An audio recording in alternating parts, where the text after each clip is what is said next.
मोक्षमार्गस्य नेतारं भेत्तारं कर्म भूभृतां ज्ञातारं विश्वतत्त्वानां वन्दे तद्गुणलब्धये।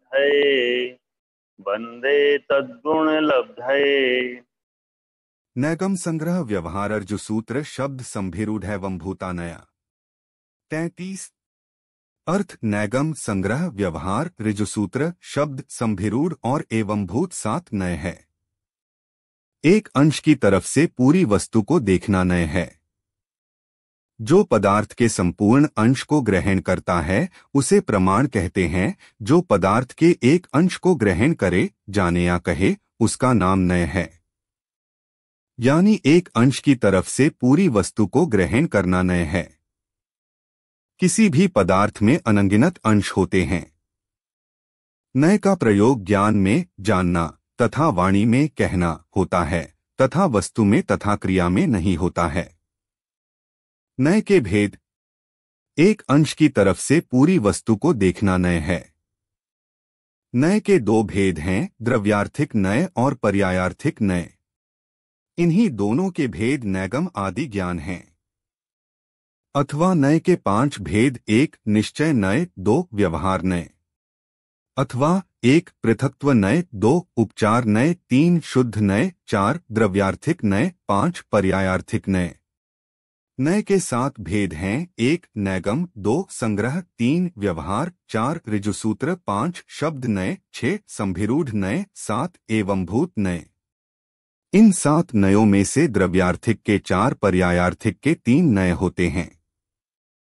इन नय के माध्यम से जीवों को भी जाना जाता है, पुदग्ल को, धर्म को, अधर्म को, आकाश को, काल को, सबको इन नय से जाना जाता है। ये 7 प्रकार के होते हैं। नैगम का अर्थ संकल्प है। संकल्प मात्र के ग्राहक को नैगम नय कहते हैं। स्वजाति के अविरोध से एक रूप से सबको ग्रहण करना संग्रह नय है। संग्रहण्य से गृहीत वस्तु में विधिपूर्वक विभाजन करना व्यवहार नय है। सूत्रपात के समान ऋजु होने से ऋजुसूत्र नय कहलाता है। जो अर्थज्ञान कराता है वह शब्द नय है। अनेक अर्थों को छोड़कर किसी एक अर्थ में मुख्यता से रूढ़ होने को संभिरूढ़ नय कहते हैं।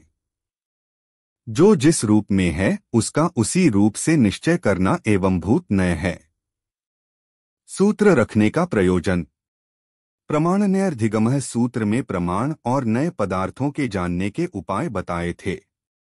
उन उपायों में से प्रमाण रूप अधिगम के उपाय का विस्तार से वर्णन करके अब दूसरे उपायभूत नयों के सामान्य लक्षण रूप, संक्षेप से विशेष लक्षण रूप, विस्तार से तथा भेद प्रभेद करके अतिविस्तार से व्याख्यान करने के लिए यह सूत्र लिखा गया है। श्लोक वार्तिक 4/211। शब्द की अपेक्षा नयों के एक से लेकर असंख्यात विकल्प होते हैं। उसमें जिनको ज्ञान नहीं होता है ऐसे अल्पज्ञानियों पर अनुग्रह करने के लिए न अति संक्षेप से और न अति विस्तार से मध्यम रीति से 7 नय कहे हैं। द्रव्यार्थिक नय द्रव्यमात्र के अस्तित्व का ग्रहण अथवा द्रव्य है, ऐसी जिसकी मति है वह द्रव्यार्थिक है। जो नैगमनय संग्रहण्य व्यवहार नय है। तीर्थंकरों के वचनों के सामान्य प्रस्तार का मूल व्याख्यान करने वाला द्रव्यार्थिक नय है। पर्यायार्थिक नय जो पर्यायों को ग्रहण करे वह पर्यायार्थिक नय है। जो ऋजुसूत्र शब्द नय, संभिरूढ़ नय एवं भूत नय है। तीर्थंकरों के वचनों के विशेष प्रस्तार का मूल व्याख्याता पर्यायार्थिक नय है। नैगमनय। नैगम का अर्थ है संकल्प। जो नए संकल्प को ग्रहण करे उसे नैगमनय कहते हैं। जो वर्तमान जो पर्याय पूर्ण नहीं हुई है उसे पूर्ण मानता है वह नैगम नय है। जैसे रसोई घर में अग्नि जलाते समय कहना मैं भोजन बना रहा हूं। इसके 3 भेद हैं, भूत नैगमनय, वर्तमान नैगमनय, भावी नैगमनय। भूत नैगमनय जो काम भूतकाल में हो चुका है उसको वर्तमान में कहना भूत नैगमनय है। जैसे आज दीपावली के दिन, आज के दिन भगवान वर्धमान मोक्ष गए हैं, ऐसा कहना भूत नैगम नय है। वर्तमान नैगमनय जो काम प्रारंभ कर दिया तथा खत्म होने वाला है उसे वर्तमान नैगमनय कहते हैं।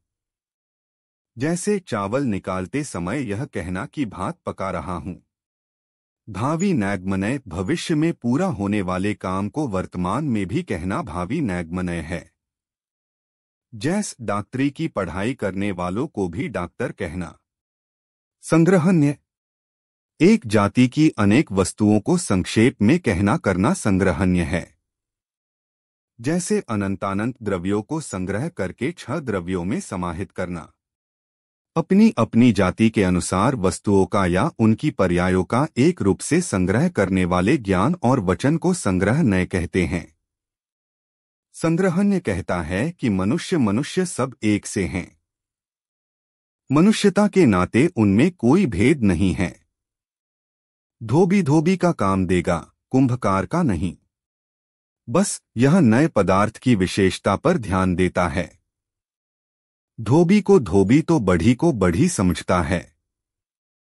व्यवहार नय संग्रह नय से ग्रहण किए हुए पदार्थों में विधि पूर्वक भेद करना उसको व्यवहार नय कहते हैं। जैसे जीव शब्द में देव नारकी आदि का भेद करना, अजीव शब्द में पुदगल धर्म अधर्म आदि का भेद करना। ऋजुसूत्र नय भूत और भविष्य को छोड़कर जो वर्तमान पर्याय को ग्रहण करता है उसे ऋजुसूत्र नय कहते हैं। जैसे बैठे हुए किसी प्राणी से पूछा, तू इस समय कहाँ से आ रहा है? वह ऋजुसूत्र नय मानता है कि कहीं से नहीं आ रहा है, क्योंकि उस समय तात्कालिक क्रिया परिणाम का अभाव है, अर्थात उस समय गमन क्रिया नहीं हो रही है। इसके 2 भेद है, सूक्ष्म ऋजुसूत्र नय, स्थूल ऋजुसूत्र नय। सूक्ष्म ऋजुसूत्र नय जो एक समय की पर्याय को ग्रहण करे उसे सूक्ष्म ऋजुसूत्र नय कहते हैं। जैसे एक समय की पर्याय को मनुष्य कहना। स्थूल ऋजुसूत्र नय अनेक समयवर्ती स्थूल पर्याय को ग्रहण करे उसे स्थूल ऋजुसूत्र नय कहते हैं। जैसे मनुष्य आदि पर्यायें अपनी अपनी आयु प्रमाण काल तक रहती हैं। आलाप पद्धति 75 शब्दनय शब्द संबंधी व्यभिचार दोषों को दूर करके शब्द के द्वारा पदार्थों को ग्रहण करना शब्दनय है। सदोष कथन को व्यभिचार कहते हैं। शब्दनय के द्वारा काल कारक लिंग संज्ञा साधन आदि के व्यभिचार को दूर करा जाता है। लिंग व्यभिचार तीनों लिंगों को मिलाकर प्रयोग करना लिंग व्यभिचार है। स्त्रीलिंग के साथ पुल्लिंग का प्रयोग करना, पुल्लिंग के साथ स्त्रीलिंग का प्रयोग, नपुंसक लिंग के साथ स्त्रीलिंग का प्रयोग लिंग व्यभिचार है। जैसे लड़की का यह कहना कि मैं जाता हूँ, खाता हूँ आदि यह लिंग व्यभिचार है। संख्या व्यभिचार एक वचन के साथ बहुवचन के शब्दों को प्रयोग करना या बहुवचन के साथ एक वचन का प्रयोग करना संख्या व्यभिचार है। साधन कारक व्यभिचार एक कारक के साथ दूसरे कारक का प्रयोग करना साधन व्यभिचार है। परिहास में मध्यम पुरुष के स्थान में उत्तम पुरुष और उत्तम पुरुष के स्थान में मध्यम पुरुष का प्रयोग करना यह साधन व्यभिचार है। काल व्यभिचार अतीत काल की क्रिया को अनागत काल की क्रिया कहना काल व्यभिचार है। जैसे यह कहना मैं अगले साल आई थी। पुरुष व्यभिचार किसी पुरुष के स्थान पर किसी दूसरे पुरुष का प्रयोग करना पुरुष व्यभिचार है। संभिरूढ़ नय एक शब्द के अनेक अर्थ होने पर भी किसी प्रसिद्ध एक रूढ़ अर्थ को ग्रहण करना उसे संभिरूढ़ नय कहते हैं। इसमें पर्यायवाची शब्द नहीं पाए जाते हैं। यदि शब्दों में भेद है तो अर्थभेद अवश्य होना चाहिए। इस प्रकार नाना अर्थों का संभिरोहण करने वाला होने से संभिरूढ़ नय कहलाता है। इसमें जो रूढ़ी से प्रसिद्ध हो जाए उसको वैसा कह देते हैं। जैसे गौ शब्द के पृथ्वी, वाणी, किरण इत्यादि अनेक अर्थ होने पर भी गौ शब्द से गाय को ग्रहण करना सर्वार्थ सिद्धि 1:33-247 एवं भूत नय जो वस्तु जिस पर्याय को प्राप्त हुई है उसी रूप निश्चय करने वाले नय को एवं भूत नय कहते हैं। जैसे पूजा करते समय पुजारी कहना, पढ़ाते समय शिक्षक कहना। एवं भूत नय की दृष्टि से ज्ञान क्रिया में परिणत आत्मा ही ज्ञान है और दर्शन क्रिया में परिणत आत्मा दर्शन है, जैसे उष्ण परिणत आत्मा ही अग्नि है। राजवार्तिक 11।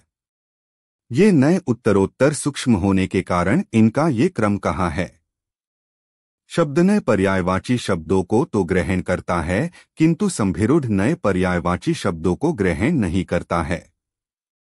इन नयों की सूक्ष्मता का उदाहरण, किसी मनुष्य को पापी लोगों का समागम करते हुए देखकर नैगमनय से कहा जाता है कि यह पुरुष नारकी है। व्यवहार नय का वचन इस प्रकार है, जब कोई मनुष्य हाथ में धनुष और बाण लेकर मृगों की खोज में भटकता फिरता है, तब वह नारकी कहलाता है।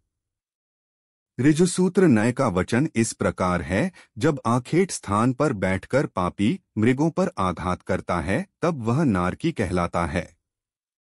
शब्दनय का वचन इस प्रकार है, जब जंतु प्राणों से विमुक्त कर दिया जाता है, तभी वह आघात करने वाला हिंसा कर्म से संयुक्त मनुष्य नारकी कहा जाता है। संभिरूढ़ का वचन जब मनुष्य नारक गति व आयु कर्म का बंधक होकर नारक कर्म से संयुक्त हो जाए, तभी वह नारकी कहा जाए। एवं भूत नय का वचन जब वही मनुष्य नरक गति को पहुंचकर नरक के दुहक अनुभव करने लगता है, तभी वह नारक है। धवला 7:28-29। तत्वार्थ सूत्र अध्याय 1 सूत्र 33 से नय की व्याख्या पूरी हुई। जिनवाणी माता की जय।